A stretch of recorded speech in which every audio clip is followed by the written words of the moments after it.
And we're back. This is a brief tutorial on the worksheet that you should be using as practice following the intro to the periodic table lecture.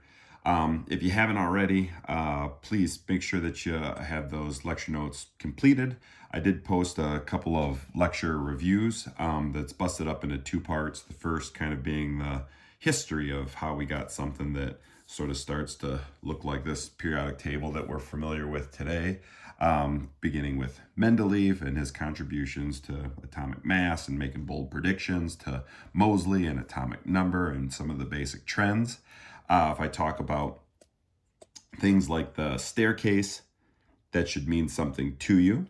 I would encourage you to have a periodic table with some cheats on it, by which I mean, if we talk about columns or vertical runs, the ups and downs, they're often referred to as families or groups. And there's 18 total as we make our way across each of those on the periodic table. The little reminder I always kind of use is, families stand together and you stand up and down. So the ups and downs are the families or groups. We've also got the rows or the periods. That's our horizontal runs or our side to sides. There's 7 of those guys. And the way I kind of kept that one straight was if I'm reading, at least in English, right? We write left to right and that sentence ends in a period. So I used to think, okay, the side to sides are the periods and the families stand together. So I like to have that information up at the top. If you recall back from, Unit 2, atomic mass, that's going to be your protons and neutrons. And this particular periodic table that I printed off here, nothing special about it, but that's the number on the bottom. And then the atomic number, again, for this particular periodic table, it's the top left. And that's going to be the number of protons. So with my staircase, again, I know that I can just kind of have that as a divider on the periodic table. And I get that that's not even down the middle of the periodic table, but what it separates is our metals from our nonmetals. And you should be aware that, there's more metals than there are nonmetals. And as we make our way further from the periodic table, things become more metallic. And as we make our way further from the staircase, things become more non-metallic. So the nonmetals and the metals, as they meet in the middle here on the staircase, they start to kind of share characteristics. And the guys touching the staircase are referred to as metalloids, with the exception of aluminum. So we will eventually get to, knowing more about groups and family names and what the heck's going on with these valence electrons and charges in each of them, where valence electrons would be located, and how periods or rows can help us out with that. But today is just kind of getting a little bit more familiar with the periodic table. And one thing I will tell you is it can be tedious when you're just getting comfortable with this and you have to scroll back and forth, or you can't necessarily find things because the symbols aren't what you would think of them as English abbreviations. But I promise you, the more and more you scroll around through and the more comfortable you get with this, the more and more familiar you get to where things are at. So I want to go through an example with you here. We'll look at barium, and if you notice, there's barium, iron, tellurium, bromine, and then in these 1 through 5 here, those are the ones. So let's take a peek at barium. So I'm going through this, and it says give the number of the group that each of these following elements are located in. All right, so I got to do some scrolling. I'm kind of familiar with this, so I'll speed things up a bit. And I know barium lives down here. And I'm looking for the group or the family number. And you might remember there was 18 of them. This periodic table's got the numbers of groups or families at the top. Down the road, we'll see that there's actually family names as well. We're not asked that though. Here we're asked what's the group, family, number. Okay, well, that's in onesie, twosie. So that would be 2. Give the period number in which each of the following are located. All right, so now we're looking for periods or rows. I'd like to go through barium here. So barium's down there. I know that periods, remember I'm reading a sentence and sentences left to right, and it ends in a period, so that's my left to right. 1, 2, 3, 4, 5, 6. So barium is in group 2, period 6. Baboon. Tell whether each of the following is a metal to the right, non-metal, or excuse me, metalloid, or a non-metal. That's going to be the left. Oh, goodness gracious, look at this. Old man's making mistakes. Metals are, of course, to the left, and non-metals are to the right. So barium, it's over here, right? Staircase is over there. I think we can agree that that's to the left. So to the left is going to be a metal.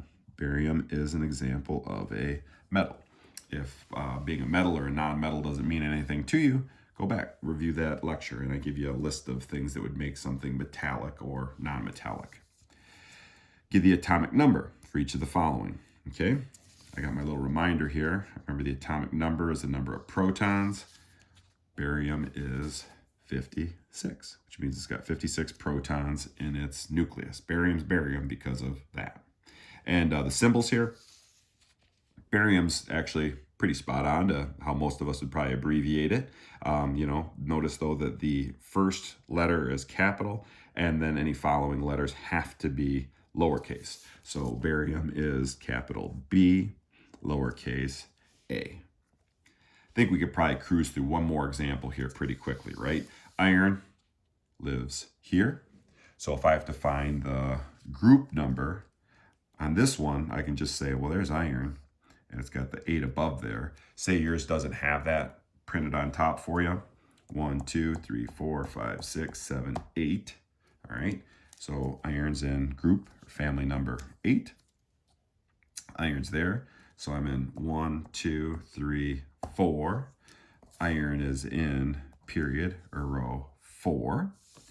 Iron's also to the left of the staircase. So left of the staircase is a metal. Iron has 26 protons in its nucleus, which is to say its atomic number 26.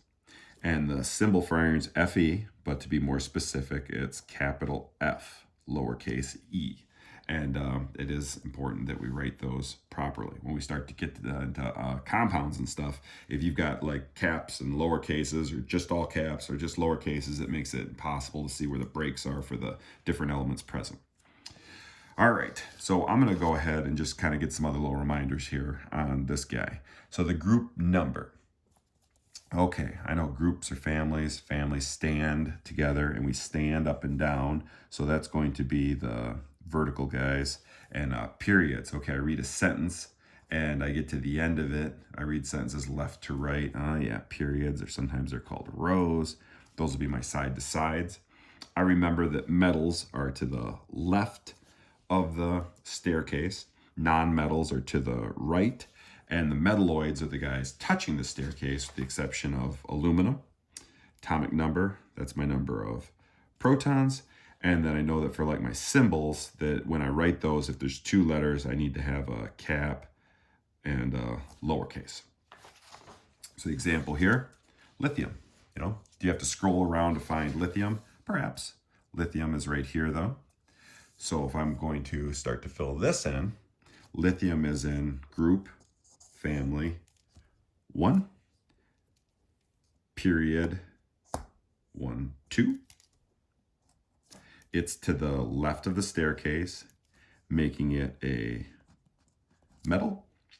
Its atomic number 3, 3 protons, and its symbol is capital L, lowercase I.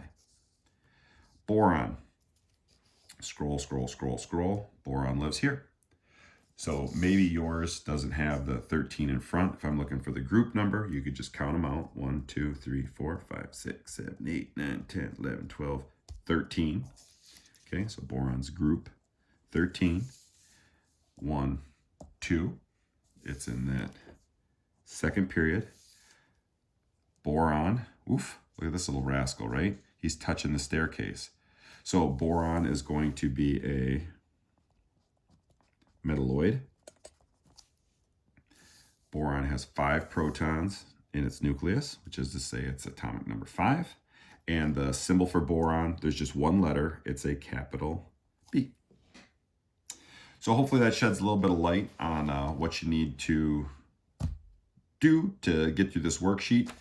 Again, I'd encourage you, put yourself some reminders up on your periodic table to make things easier. If there's a smoother path to get things accomplished, I'd always recommend you follow it. Until we meet again, be safe.